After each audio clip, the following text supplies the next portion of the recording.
அஸ்ஸலாமு அலைக்கும் ரஹ்மத்துல்லாஹி வபரகாத்துஹு. நம்மளுடைய உயிர் மிக மகத்துவமானது. இந்த உலகத்தில் மதிக்கத்தக்க சில பொருட்கள் இருக்குது. நேரம், பொருளாதாரம், ஒரு மனிதனுடைய கண்ணியம், இப்படி நிறைய விஷயங்கள் மதிக்கத்தக்க இருக்குது. அதில் மிக உயர்ந்தது அப்படின்னு சொன்னால் அது உயிர் தான், இல்லைங்களா? இந்த உயிரை குறித்தான சரிதான ஒரு புரிதல் நமக்கு எப்பயுமே இருக்கணும்.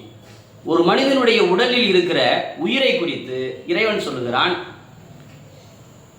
இந்த உலகத்தில் படைக்கப்பட்ட எல்லா உயிரினங்களும் எப்படி படைக்கப்பட்டதோ அதே போன்று கண்டிப்பாக ஒரு நாள் இறக்கும். அதனுடைய உடலுக்குள்ளால் எப்படி உயிர் புகுத்தப்பட்டதோ அதே போன்று உடலில் இருந்து உயிர் எரிக்கப்படும். நமக்கெல்லாம் ரொம்ப ஆசைகள் அதிகம், விருப்பங்கள் நிறைய இருக்கு. அதை இதை நிறைய சாதிக்கணும்னு நம்ம நினைக்கிறோம், அதில் எந்த தவறுமே இல்லை. ஆனால் ஒரு மனிதனுடைய உயிர் உடலில் இருந்து பிரிக்கப்படுகிற அந்த நிலை இருக்கு பார்த்தீங்களா, அதை நாம் அவ்வப்போது நினைத்து கொண்டே இருக்க வேண்டும். எப்படி நினைக்கணும்னா, பல பேர் நம்ம நினைச்சிட்டு இருக்கிறோம், நெகட்டிவாக நினைக்கிறோம், ஆனால் பாசிட்டிவாக நினைக்கணும்.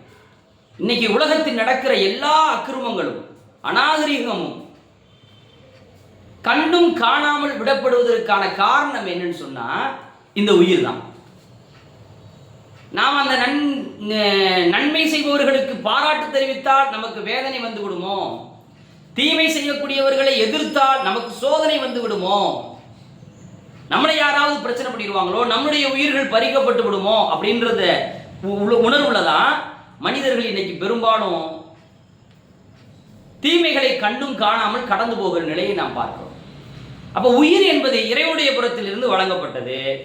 அது இறைவனால் எப்போது வேண்டுமானால் எடுக்கப்படலாம் அப்படிங்கிற அந்த பாசிட்டிவான மனநிலைக்கு இருக்கு பார்த்தீங்களா. வேற யாருனாலும் என்னுடைய உயிர் எடுக்க முடியாது, ஆனால் இறைவன் தான் தந்தான், இறைவன் தான் எடுப்பான்ற அந்த நிலைப்பாடு இருக்கு பாருங்க. அது ஒரு மனிதனை இந்த உலகத்தில் உண்மையாக தைரியமாக செயல்படுவதற்கு வழிவகுக்கும்.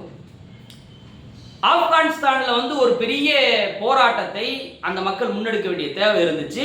ரஷ்யா படைக்கு எதிராக ஒரு கள ஆய்வுக்காக ஒரு குழு அங்கே போறாங்க.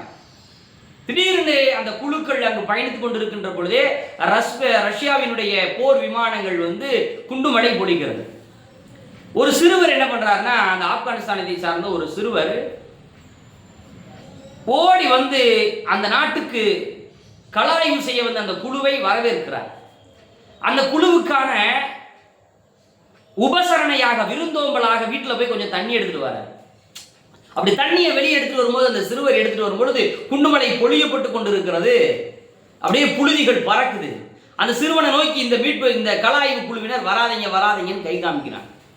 ஆனால் அந்த சிறுவன் ஓடி வர்றான் தண்ணியை கொண்டுகிட்டு. அப்படி கொண்டு அவங்க கையில் கொடுத்த பின்னாடி அவங்கள மாதிரியே இவனும் அப்படியே பதுங்கிக்கிறான்.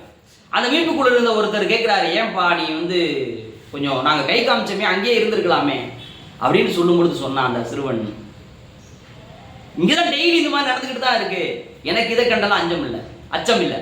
என்னுடைய தாய் என்ற சொன்னாங்க, மகனே இது போன்ற குண்டுமலைகளை கண்டு நீ அச்சப்பட்டு விடாதே,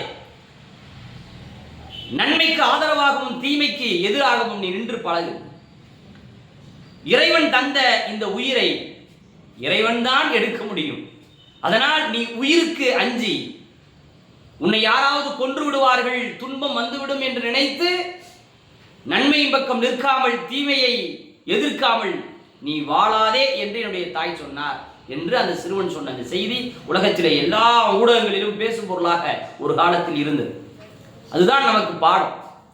இந்த உலகத்தில் நமக்கு வழங்கப்பட்ட உயிர் யார் வழங்கினார்களோ, எந்த இறைவன் வழங்கினானோ அந்த இறைவனாலேயே எடுக்கப்படும் என்கின்ற உறுதி நமக்கும் நம்முடைய வருங்கால தலைமுறைக்கும் நாம் கற்றுக்கொண்டோமையானால் இந்த உலகத்தில் நேர்மையாகவும் நீதியாகவும் வாழ்வதற்கு வழிவகுக்கப்படும். இறைவன் அப்படிப்பட்ட ஒரு வாழ்வியலை நம் அனைவருக்கும் தந்தருள் செய்வானாக.